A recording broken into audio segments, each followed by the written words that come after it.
بسم اللہ الرحمن الرحیم۔ چاند دیکھنے کا بیان۔ اللہ تعالیٰ فرماتا ہے یسألونک عن الأہلہ قل ہی مواقیت للناس والحج۔ اے محبوب، تم سے ہلال کے بارے میں لوگ سوال کرتے ہیں، تم فرما دو وہ لوگوں کے کاموں اور حج کے لیے اوقات ہیں۔ صحیح بخاری صحیح مسلم میں حضرت ابن عمر رضی اللہ عنہ سے مروی ہے کہ رسول اللہ صلی اللہ علیہ وسلم فرماتے ہیں روزہ نہ رکھو جب تک چاند نہ دیکھ لو، اور افطار نہ کرو جب تک چاند نہ دیکھ لو، اور اگر ابر ہو یعنی بادل ہو تو مقدار پوری کر لو۔ اس صحیحین میں حضرت ابو ہریرہ رضی اللہ عنہ سے مروی ہے حضور صلی اللہ علیہ وسلم فرماتے ہیں چاند دیکھ کر روزہ رکھنا شروع کر دو، اور چاند دیکھ کر افطار کرو، اور اگر ابر ہو تو شعبان کی گنتی 30 پوری کر لو۔ ابو داؤد، ترمذی، نسائی، ابن ماجہ اور دارمی میں حضرت ابن عباس رضی اللہ عنہ سے مروی ہے ایک عرابی نے حضور صلی اللہ علیہ وسلم کی خدمت میں حاضر ہو کر عرض کی میں نے رمضان کا چاند دیکھا ہے۔ فرمایا تو گواہی دیتا ہے کہ اللہ کے سوا کوئی معبود نہیں؟ عرض کی ہاں۔ فرمایا تو گواہی دیتا ہے کہ محمد صلی اللہ علیہ وسلم اللہ کے رسول ہیں؟ اس نے کہا ہاں۔ ارشاد فرمایا اے بلال، لوگوں میں اعلان کر دو کہ کل روزہ رکھیں۔ ابو داؤد اور دارمی میں حضرت ابن عمر رضی اللہ عنہ سے مروی ہے کہ لوگوں نے بام چاند دیکھنا شروع کیا، میں نے حضور صلی اللہ علیہ وسلم کو خبر دی کہ میں نے چاند دیکھا ہے۔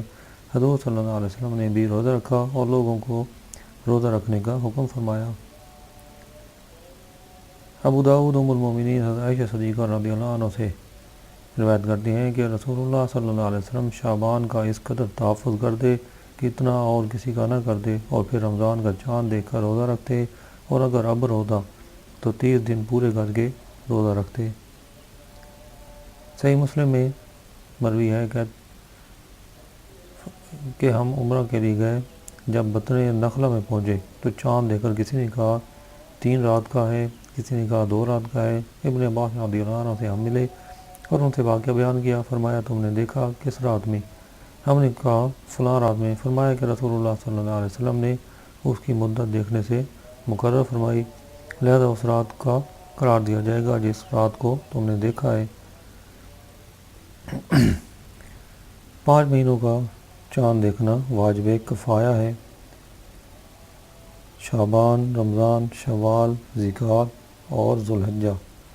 شعبان کا اس لیے کہ اگر رمضان کا چاند دیکھتے وقت ابر یا غبار ہو تو یہ 30 پورے کر کے رمضان شروع کریں، اور رمضان کا روزہ رکھنے کے لیے، اور شوال کا روزہ ختم کرنے کے لیے، اور ذوالقعدہ کا ذوالحجہ کے لیے، اور ذوالحجہ کا بقرہ عید کے لیے۔ شعبان کے 29 کو شام کے وقت چاند دکھائی دے تو کل روزہ رکھیں، ورنہ شعبان کے 30 دن پورے کر کے رمضان کا مہینہ شروع کریں۔ کسی نے رمضان یا عید کا چاند دیکھا مگر اس کی گواہی کسی وجہ شرعی سے رد کر دی گئی، مثلا فاسق ہے، یا عید کا چاند اس نے تنہا دیکھا، تو اسے حکم ہے کہ روزہ رکھے، اگرچہ اپنے آپ عید کا چاند دیکھ لیا ہے، اور اس روزہ کو توڑنا جائز نہیں، مگر توڑے گا تو کفارہ لازم نہیں ہے۔ اور اس صورت میں اگر رمضان کا چاند تھا اور اس نے اپنے حساب سے 30 روزے پورے کیے، مگر عید کے چاند کے وقت پھر ابر یا غبار ہے تو اسے بھی 1 دن اور روزہ رکھنے کا حکم ہے۔ تنہا اس نے چاند دیکھ کر روزہ رکھا، پھر روزہ توڑ دیا، یا قاضی کے جہاں گواہی بھی دی تھی اور ابھی اس نے اس کی گواہی پر حکم نہیں دیا تھا کہ اس نے روزہ توڑ دیا، تو بھی کفارہ لازم نہیں ہے، لہذا اس روزہ کی قضا دے، اور اگر قاضی نے اس کی گواہی قبول کر لی اس کے بعد اس نے روزہ توڑ دیا تو کفارہ لازم ہے، اگرچہ یہ فاسق ہو۔ جو شخص علم حیات جانتا ہے اس کا اپنے علم حیات کے ذریعے سے کہہ دینا کہ آج چاند ہوا یا نہیں ہوا کوئی چیز نہیں ہے، اگرچہ وہ عادل ہو۔ اگرچہ کئی شخص ایسا کہتے ہوں کہ شرع میں چاند دیکھنے یا گواہی سے ثبوت کا اعتبار ہے، ہر گواہی میں یہ کہنا ضرور ہے کہ میں گواہی دیتا ہوں کہ بغیر اس کے شہادت نہیں، مگر ابر میں رمضان کے چاند کی گواہی میں اس کے کہنے کی ضرورت نہیں ہے، اتنا کہہ دینا کافی ہے کہ میں نے اپنی آنکھ سے اس رمضان کا چاند آج یا کل یا فلاں دن دیکھا ہے۔ یوں ہی اس کی گواہی میں دعویٰ اور مجلس قضا اور حاکم کا حکم بھی شرط نہیں ہے۔ یہاں تک کہ اگر کسی نے حاکم کے یہاں گواہی دی تو جس نے اس کی گواہی سنی اور اس کو بغیر معلوم ہوا کہ یہ عادل ہے، اس پر روزہ رکھنا ضروری ہے، اگرچہ حاکم کا حکم اس نے نہ سنا ہو، مثلا حکم دینے سے پہلے ہی وہ چلا گیا۔ ابر اور غبار میں رمضان کا ثبوت ایک مسلمان عاقل بالغ مستور یا عادل شخص سے ہو جاتا ہے، وہ مرد ہو خواہ عورت، آزاد ہو یا باندی غلام، یا اس پر تہمت زنا کی حد ماری گئی ہو جبکہ توبہ کر چکا ہو۔ عادل ہونے کے معنی یہ ہے کہ کم سے کم متقی ہو، یعنی کبائر گناہ سے بچتا ہو اور صغیروں پر اصرار نہ کرتا ہو اور ایسا کام نہ کرتا ہو جو مروت کے خلاف ہو، مثلا بازار میں کھانا۔ فاسق اگرچہ رمضان کے چاند کی شہادت دے، اس کی گواہی قابل قبول نہیں۔ راز یہ کہ اس کے ذمہ گواہی دینا لازم ہے یا نہیں۔ اگر امید ہے کہ اس کی گواہی قاضی قبول کر لے گا تو اسے لازم ہے کہ گواہی دے۔ مستور یعنی جس کا ظاہر حال مطابق شرع ہے مگر باطن کا حال معلوم نہیں، اس کی گواہی بھی غیر رمضان میں قابل قبول نہیں۔ جس شخص عادل نے رمضان کا چاند دیکھا اس پر واجب ہے کہ اسی رات میں شہادت ادا کر دے۔ یہاں تک کہ اگر لونڈی یا پردہ نشین عورت نے چاند دیکھا تو اس پر گواہی دینے کے لیے اسی رات میں جانا واجب ہے۔ لونڈی کو اس کی کچھ ضرورت نہیں کہ اپنے آقا سے اجازت لے، یوں ہی آزاد عورت کو گواہی کے لیے جانا واجب، اس کے لیے شوہر سے اجازت لینے کی ضرورت نہیں، مگر یہ حکم اس وقت ہے جب اس کی گواہی پر ثبوت موقوف ہو کہ بے اس کی گناہی کے کام نہ چلے، ورنہ کیا ضرورت۔ جس کے پاس رمضان کے چاند کی شہادت گزری اسے یہ ضرور نہیں کہ گواہ سے دریافت کرے کہ تم نے کہاں سے دیکھا اور کس طرف تھا، کتنا اونچا تھا وغیرہ وغیرہ، مگر جب کہ اس کا بیان مشتبہ ہو تو سوالات کرے، خصوصاً عید میں کہ لوگ خام خواہ اس کا چاند دیکھ لیتے ہیں۔ تنہا امام یعنی بادشاہ اسلام یا قاضی نے چاند دیکھا تو اسے اختیار ہے، خواہ خود ہی روزہ رکھنے کا حکم دے یا کسی کو شہادت لینے کے لیے مقرر کرے اور اس کے پاس شہادت ادا کرے۔ گاؤں میں چاند دیکھا اور وہاں کوئی ایسا نہیں جس کے پاس گواہی دے تو گاؤں والوں کو جمع کر کے شہادت ادا کرے، اور اگر یہ عادل ہے تو لوگوں پر روزہ رکھنا لازم ہے۔ کسی نے خود تو چاند نہیں دیکھا مگر دیکھنے والے نے اپنی شہادت کا گواہ بنایا تو اس کی شہادت کا وہی حکم ہے جو چاند دیکھنے والے کی گواہی کا ہے، جبکہ شہادت میں اعلیٰ شہادہ کے تمام شرائط پوری ہو جائیں۔ اگر مطلع صاف ہو تو جب تک بہت سے لوگ شہادت نہ دیں چاند کا ثبوت نہیں ہو سکتا۔ راز یہ کہ اس کے لیے کتنے لوگ چاہیے یہ قاضی کے متعلق ہے، جتنے گواہوں سے اسے غالب گمان ہو جائے حکم دے دے، مگر جب کہ بیرون شہر یا بلند جگہ سے چاند دیکھنا بیان کرتا ہے تو ایک مستور کا قول بھی رمضان کے چاند میں قبول کر لیا جائے گا۔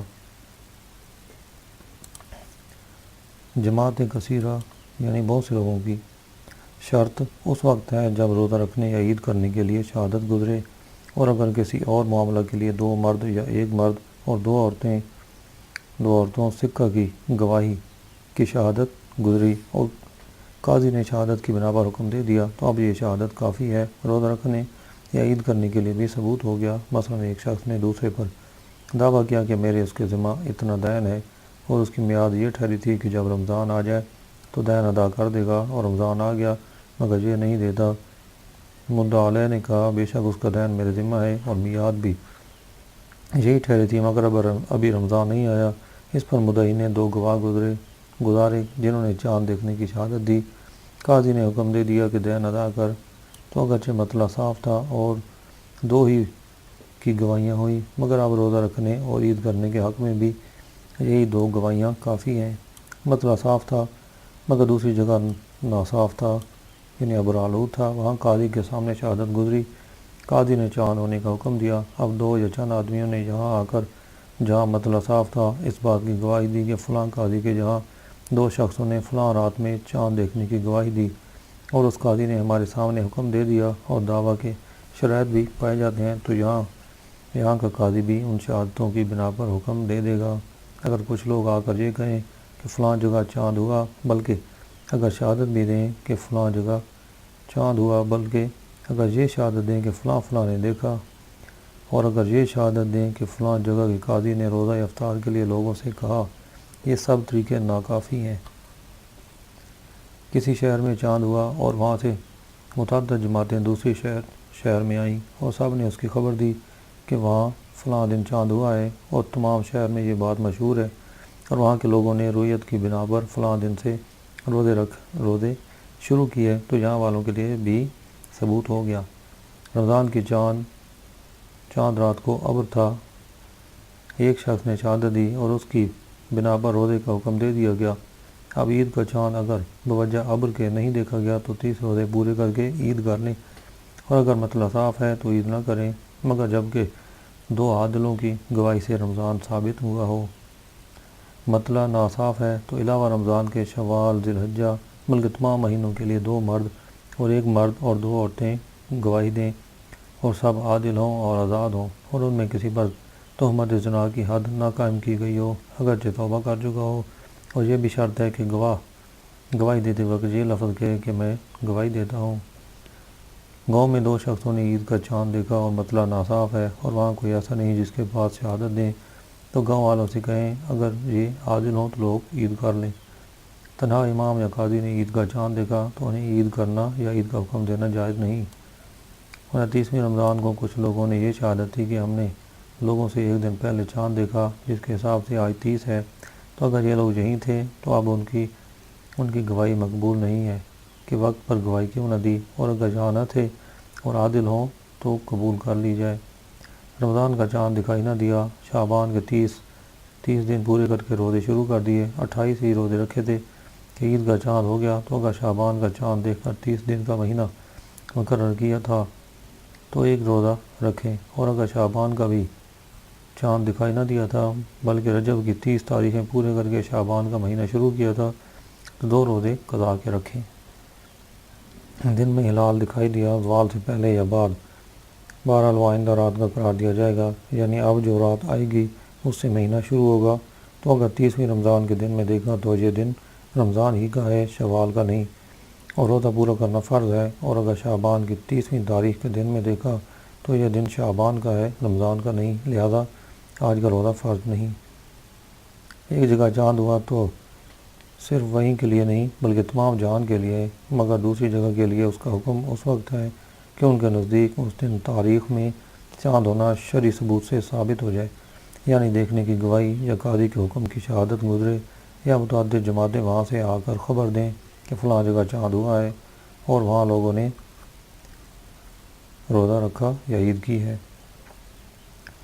تار یا ٹیلی فون وغیرہ سے رؤیت ہلال نہیں ثابت ہو سکتی، نہ بازاری افواہ اور جنتری و اخباروں میں چھپا ہونا کوئی ثبوت ہے۔